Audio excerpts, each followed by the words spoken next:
જ્યાં ત્યાં પૂછડામાં બરી જાય. હવે તો કે મને તો લવ થઈ ગયો, મને તો લવ થઈ ગયો.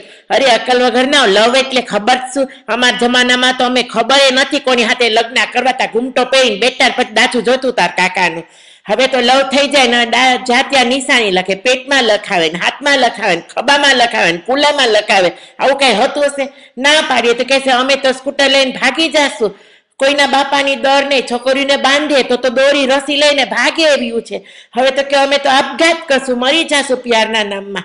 પછી તો કે અમે કોન્ટ્રાક્ટ કરશું, ઓલાનું મારું બધું કામકાજ થઈ ગયા પછી તો એ ગધેડીના હનીમૂનમાં જાય. બાકી હું રહી ગયું. પછી મોર્ગેજ કાઢાવે ને મકાન લે, પૈસા તો હોય નહીં. અને પછી ખબર પડે કે ગધેડીને કઈ ખાવાનું નથી આવતું, બગર ખાય આખો દિન. પછી લોંદા જેવા તેલવાળા ગચરા જેવા પીઝા ખાય. પછી સાસુ સસરાને કે હવે ગેટ આઉટ, તમે તો ડસ્ટબિન છો, તમે તો લાયાબિલિટી છો. આવું કઈ સાંભળ્યું છે? પછી ના ગમે, એકબીજાને 2 મહિનામાં ઝઘડા થાય કે અમે તો છૂટાછેડા કે અમને તો ડિવોર્સ જોઈએ. અરે અકલ વગર ડિવોર્સ વાળ્યું. અને પછી આવી રીતના ઘર તોડાવે બધાને, મારું એ તોડાવે તમારું તોડાવે. આવું સત્યાનાશ કરી નાખે. સ્ટુપિડ.